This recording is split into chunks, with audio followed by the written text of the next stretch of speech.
창세기 14장을 봅니다. 창세기 14장의 제목은 최초 중동전입니다. 인류 역사상 처음으로 중동에 전쟁이 일어나는데 이것은 제국들이 위에 나타나기 때문에 계속 이스라엘 땅을 중심으로 한 중동 지역에 전운이 마를 날이 없습니다. 초기의 제국인 이집트가 밑에 남쪽에 자리 잡고 있고, 그 다음에 4대 제국이 위쪽에서 계속 부흥하기 때문에 전쟁이 끝이 없는데요. 그렇게 되기 이전에 이미 조그만한 소국가들도 어떻게 알았는지 동맹을 맺어가지고 전쟁을 합니다. 당시에 시날 왕 아브라멜과 엘라살 왕 아리옥과 엘람 왕 그돌라오멜과 고임 왕 디달이, 여기까지가 북쪽에 있는 나라입니다. 요세푸스를 보면 이게 아시리아인이라고 그래요. 아시리아인이면 셈족이죠. 아시리아인이고 북쪽 나라입니다. 여기는 유프라테스강 위에. 2절은 소돔 왕 베라와 고모라 왕 비르사와 아드마 왕 시납과 스보임 왕 세메벨과 벨라 왕 곧 소아르 왕과 싸우니라. 여기가 남동맹국입니다. 그래서 최초의 남북전쟁이요 중동전이 벌어집니다. 이들이 다 시팀 골짜기 곧 지금의 여매에 모였다. 여매는 사해입니다. 사해가 거기 싸움할 만한 조그만 벌판이 있습니다. 가보면 그들이 12년 동안 그돌라오멜을 섬기다가 제13년에 배반한지라. 그러니까 그돌라오멜이 상당히 강대국이었는데요. 밑에 있는 나라들이 거기에 이제 조공도 바치고 이러면서 섬기다가 언제까지 이렇게 살 수 없다 하면서 밑에 5개 나라가 생기니까 동맹을 맺어서 우리 뭉쳐서 한번 대항을 해보자, 이렇게 나온 겁니다. 제14년에 그돌라오멜과 그와 함께한 왕들이 나와서 아스다롯 가르나임에서 르바 족속을, 함에서 수수 족속을, 샤웨 기랏다임에서 엠 족속을 치고 호리 족속은 그 산 세일에서 쳐서 광야 근방 엘바레까지 이르렀으며, 어렵죠? 지명이. 지금 있는 지명도 아니고요. 하여튼 그런 전쟁이 일어났었다 하는 건데요. 지금 14장에서는 하나님께서 무슨 말씀을 하시고 싶으냐면 사실은 멜기세덱이라는 분을 얘기하고 싶어서 지금 앞에가 이렇게 전쟁이 전개가 되는 거고요. 그러다 보니까 이제 롯이 포로로 잡혀가는 얘기도 거기에 나오고 그러는 겁니다.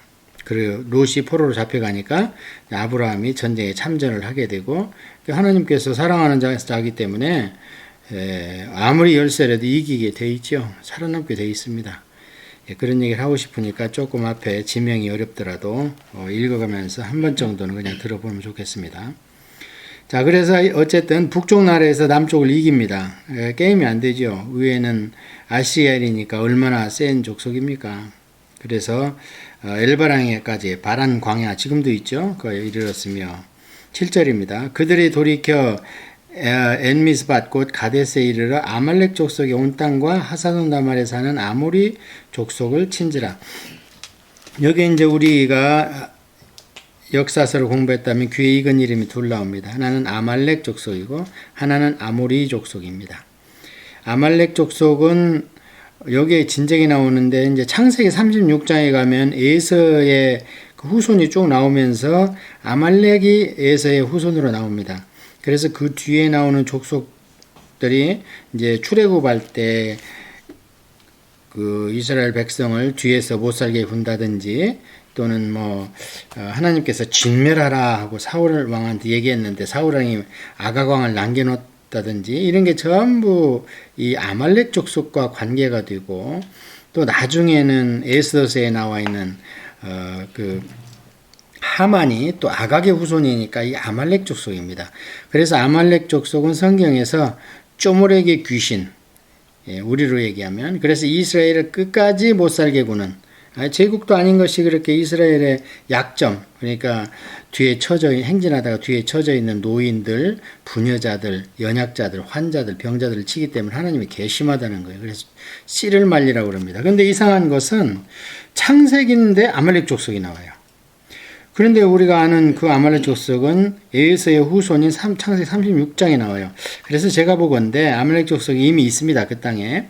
있는데 에서 하면은 또 이렇게 세상적인 족보 아닙니까? 에서 아들 중에 하나가 그게 부러웠던가 봐요. 그 힘센 족속이.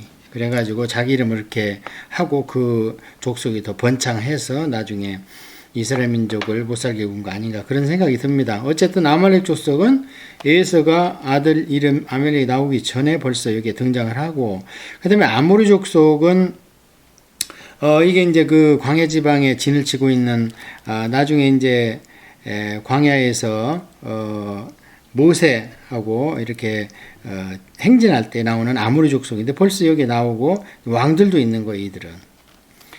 그러니까 이스라엘 민족이 굉장히 그 나라가 정립되고 이렇게 자리 잡아가는 게요, 역사적으로는 굉장히 늦은 거에 해당이 되는 거예요.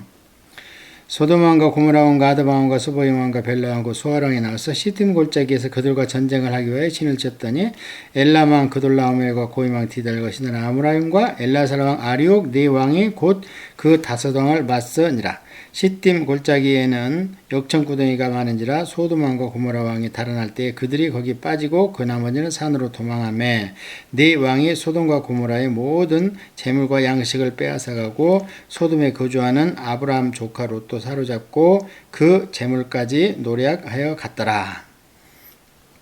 그러니까 북쪽 동맹군이 승리하고 있었는데 마침내 이제 롯이 얘기가 나오죠. 롯이 잡혀갔습니다. 자, 도망한 자가 와서 히브리 사람 아브라함에게 이르니 그때에 아브라함이 아모리 족속 마므레의 상수리 숯불 근처에서 거주하였더라. 마므레는 에스골의 형제요 또 아넬의 형제라. 이들은 아브라함과 동맹한 사람들이더라. 그러니까 아브라함도 한 때를 이루고 살죠. 한 집단을 이루고 사는데 거기에 있는 조그마한 동네하고 이제 거기에도 동맹을 맺어서 이렇게 살고 있는데요.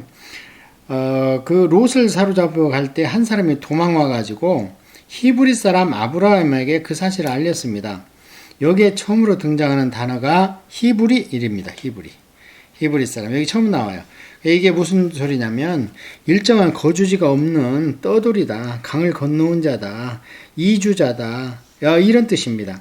그 얘기는 뭐냐면 우리가 족보를 공부할 때 셈의 후손을 쭉 공부할 때 아람도 나오고 아시리아도 나오고 다 나왔습니다. 그런데 딱 그 아르박삭이라는 사람이 나라가 없이 있는데 그 아르박삭의 떠돌이가 후손이 누구냐면 이 아브라함의 그 후손이 아브라함입니다. 그래서 히브리 사람이라는 뜻은 그렇게 아주 좋은 뜻이 아니었죠. 그래서 처음으로 이제 히브리 사람이라는 얘기가 나오고요. 아브라함이 그의 조카가 사로잡혔음을 듣고 집에서 길리고 훈련된 자 318명을 거느리고 단까지 쫓아가서 그와 그의 가신들이 나뉘어 밤에 그들을 쳐부시고 다메섹 왼편 호바까지 쫓아가 모든 빼앗겨 있던 재물과 자기의 조카 롯과 그의 재물과 또 부녀와 친척을 다 찾아왔더라. 아브라함이 그 당시에 자기 사병이 318명이 있는데요. 길리고 훈련된 자라고 그랬어요.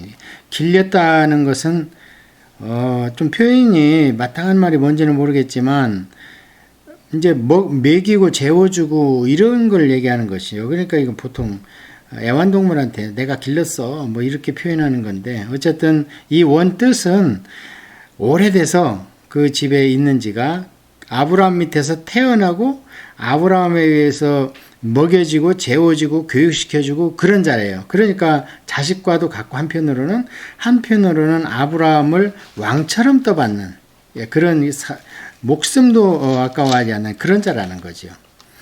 어쨌든 그렇게 318명이지만 북쪽 5명의 군 연합군에 대항하기에는 아주 숫자가 게임이 안 되죠. 그런데 이제 여기에서 아브라함이 딱 참 전술을 하나님이 주신 생각인지 모르지만 밤에 그들을 쳐부셨습니다. 밤에 해본 거래. 이제 이들은 밤에 전쟁하는 것을 이미 훈련하고 다 눈에 익었겠지요. 왜냐하면 밤에 그 대군을 쳐들어간다는 게 그냥 임기방편이라든지 갑자기 그냥 생각이 나지, 야, 우리 밤에 쳐다 이러지 않았을 거 아닙니까? 작전을 세우고 저 큰 군사를 이기려면 우리가 아무래도 밤에 쳐들어가는 수밖에 없다. 숫자적으로는 우리가 도저히 낮에는 안 된다 했다는 거죠. 이제 그 당시에 전쟁의 원칙이 몇 가지 있는데요. 이 혹한기는 전쟁을 안 합니다. 겨울에는. 그리고 밤에는 전쟁을 안 합니다. 누가 누군지를 알겠어요. 아주 훈련되지 않고서는. 그리고 특별한 날 이런 때는 또 전쟁을 안 합니다. 그래서 전쟁할 때가 따로 있어요. 예를 들어서 다윗이 전쟁할 때가 됐는데 전쟁을 안 나가고 옥상을 거닐었다든지 그런 표현들을 봤을 때 전쟁할 때가 따로 있었습니다. 그래서 아브라함의 전술은 다른 게 없었습니다. 야전을 한 겁니다. 밤에. 이건 참 그때 이 용병술로는 대단한 발상이었죠. 그냥 관습에 젖었는데 그걸 탁 깬 거예요. 그러니까 승리한 겁니다. 물론 이제 아브라함은 하나님께서 보존하는 그 씨족이기 때문에 뭐 죽을 수는 없습니다만 어쨌든 하나님은 그렇게 예정해 놨다 하더라도 인간으로서는 또 준비도 해야 되고 때로는 환난도 당하고 연단도 받고 그러죠. 우리 예정으로 말미암아 다 구원받은 우리 성도님들도 하나님께서 구원해서 천국에는 가지만 가는 동안에는 내가 많은 힘과 또 노력을 해야 되지 않습니까? 예, 그런 것처럼 이 아브라함이 하여튼 사생을 무릅쓰고 조카를 가서 구해왔습니다. 자, 이제 그 다음부터 중요한 거예요. 사실은 이 앞에는 서막이고 14절에서 하고 싶으신 말은 이 멜기세덱이라는 사람을 말씀하시고 싶은 거예요. 하나님께서 아브라함이 그돌라오멜과 그와 함께 한 왕들을 쳐부수고 돌아올 때에 소돔 왕이 샤오의 골짜기 곧 왕의 골짜기로 나와 그를 영접하였고, 그러니까 전쟁이 지금 수백 킬로를 쳐들어 올라가서 뺏어 데리고 온 겁니다. 그 포로됐던 자들을. 다메섹 윈편 호박까지니까 다메섹이면 다마스커스 아닙니까? 예. 살레망 멜기세덱이 떡과 포도주를 가지고 나왔으니 그는 지극히 높으신 하나님의 제사장이었더라. 여기에서 이제 우리가 퀘스천이 있는 거예요. 우리가 지금까지 공부한 성경 공부 여기까지 또는 뭐 일반적으로 알고 있기로는 하나님께서 하나님을 모르는 인류들 가운데에서 아브라함의 천체를 보고 하나님을 생각하고 우주를 보고 하나님을 생각하고 만물의 이 소생과 성장과 이런 것들을 보면 하나님 생각하고 하니 하나님께서 이거 봐라 창조주를 생각하면서 한다 하면서 그 우상덩어리였던 갈대우르에서 픽업했다고 그랬잖아요. 그런데 느닷없이 여기에 보면 살레만 멜기세덱이 지극히 높으신 하나님의 제사장이래요. 참 이게 도대체 어떻게 된 겁니까? 아브라함 말고도 하나님을 아브라함보다 더 잘 섬기는 사람이 있다는 거예요. 여기에. 그래서 이 살렘은 예루살렘입니다. 멜기세덱이라는 것은 의의 왕이라는 거예요. 그러니까 이름조차 성경적이고 하나님의 나라에 합당한 이름 아닙니까? 자, 그렇기 때문에 성경에 나와 있는 사람들은 구원사, 구속사의 계보라는 거예요. 이 외에도 하나님을 믿는 사람이 수도 없이 많았습니다. 그러나 예수님을 연결하기 위해서 아브라함과 그 다음에 유다와 이렇게 그 족보로 쭉 내려가면서 이 구속사, 그러니까 성경의 절정은 십자가인 거예요. 예. 성부 하나님만을 말씀하시자면은 성경이 엄청나게 책이 많겠죠. 성부 하나님께서 일일이 다 성령님을 통해서 부르시고 천국을 인도한 사람들을 열거하자면 그 책을 이 세상에 다 둬도 부족할 겁니다. 그런데 우리가 한 권으로 딱 가질 수 있는 것은 예수님의 족보, 구속사에 선별적으로 픽업된 족보를 우리가 공부하기 때문에 그렇습니다. 그래서 여기도 그 위대한 아브라함이 멜기세덱한테 오히려 축복을 받는가 하면 11조를 그에게 드리는 일이 벌어집니다. 그가 아브라함에게 축복하 이르되 천지의 주제시요 지극히 높으신 하나님이여 아브라함에게 복을 주옵소서. 얼마나 성경적입니까? 전혀 한치도 어긋나지 않는 성경적이죠. 너희 대적을 내 손에 붙여서 지극히 높으신 하나님을 찬송할지로다 하며 아브라함이 그 얻은 것의 10분의 1을 멜기세덱에게 주었더라. 이 멜기세덱을 우리는 보통 이제 히브리서에만 나오는 걸로 알고 있어요. 히브리서에 보면 7장 3절에 족보도 없고 사는 곳도 뭐 출생도 모르고 하는데 이 엄청난 멜기세덱이 제사장이 아니었더냐. 그런 것과 마찬가지로 예수님이 비록 아론의 족보는 아니지만 대제사장이 될 수 있는 것은 이 멜기세덱을 보라. 멜기세덱이 하나님의 제사장인데 이 당시에는 아직 레위 지파가는 세상에 나지도 않았고 아브라함 씨 속에 아직 감추어져 있었고 아론도 물론이고 그러기 때문에 예수님은 대제사장이 될 수 없다. 이게 웬 말이냐 하면서 변론할 때에 히브리서 7장에 이 멜기세덱이 등장을 합니다. 그렇다면 멜기세덱은 신약에 등장하는 거죠. 자, 그러면 이제 구약을만을 믿는 유대인들은 어떻게 할 것이냐? 그게 시편 110편에 또 있습니다. 멜기세덱의 반차를 따르는 영원한 제사장이라. 이런 말이 시편 110편 4절에 있기 때문에 이미 구약시대에 이 제사장이라는 타이틀이 꼭 레위 지파와 아론을 통해서만 올 수 있는 그런 게 아니라는 거지요. 그래서 우리는 하나님의 제사장 아닙니까? 지금 우리가 베드로서에 보면 왕의 제사장이다. 우리 신부는 신약시대의 성도들은 20절입니다. 너희 대적을 내 손에 붙여서 이렇게 해서 이제 10분의 1을 그 엄청난 아브라함이 멜기세덱한테 드렸다는 거예요. 그게 이제 마치 천하의 누구라도 사람으로서는 하나님을 공경해야 된다. 그러면 예수님도 당연히 인간이시면 하나님 예수님도 공경해야 된다 하고 변론적으로 나가는 것이 히브리서의 유대교와 우리 그 기독교에 이제 비교하면서 예수님을 그 정점에 놓는 거지요. 소돔왕이 아브라함에게 이르되 사람은 내게 보내고 물품은 네가 가지라. 아브라함이 소돔왕에게 이르되 천지의 주제이시오 지극히 높으신 하나님 여호와께 내가 손을 들어 맹세하노니 네 말이 내가 아브라함으로 치부하게 하였다 할까 하여 네게 속한 것은 실 오락이나 들매끈 한 가닥도 내가 가지지 아니하리라. 참 엄청나죠. 이게 하나님을 섬기는 아브라함이 여기서뿐이 아니고요. 나중에 이제 부인 사례가 돌아가셨을 때도 보면은요. 그냥 무덤 하나 가져가라 해도 소용없습니다. 이게 얼마냐? 하니까 은 400 정도 하는데 내가 그냥 주겠다. 무슨 소리야? 하면서 은 400을 그냥 줍니다. 그래서 아브라함은 자기 부를 오직 하나님께만 손을 벌립니다. 아브라함은. 사람한테는 절대 자기 부가 너로 말미암아 내가 부자 됐다는 얘기 난 듣기 싫어. 근데 아브라함이 엄청 부자거든요. 그럼 누구 때문에 부자 됐다는 거예요? 하나님 때문에 부자가 됐다는 거죠. 물론 자기가 이제 하나님을 믿고 열심히 노력한 것도 있겠지만, 그래서 참 믿음이 좋은 사람들은요, 그거 보면 압니다. 루트가 말한 것처럼 마지막에 우리의 자유는 호주머니로부터 자유로움을 선포해야 된다. 우리 호주머니가요, 자유로워야 되는 거예요. 그게 뭐예요? 돈에 대해서는 언제 누가 어떻게 털어도 프리로 해야 된다는 겁니다. 그러니까 뭐 교회 재정을 국가에서 무슨 감사하니까 난 이런 법은 싫다. 그건 말도 안 되는 소리예요. 오히려 해봐라. 우리가 얼마나 참 깨끗하게 하고 쓸 때다 쓰는지. 그래서 우리 조사한 거를 좀 세상에 알려라. 우리 기독교인이 이렇게 참 만천하에 공개해야 된다. 그래야 되는데 지금 어떻습니까? 한국에 5%도 안 되는 큰 교회에서 교회 재정을 공개하면 안 된다니 뭐 별 핑계를 다 대고 하는데 그거는 결코 성경적은 아닙니다.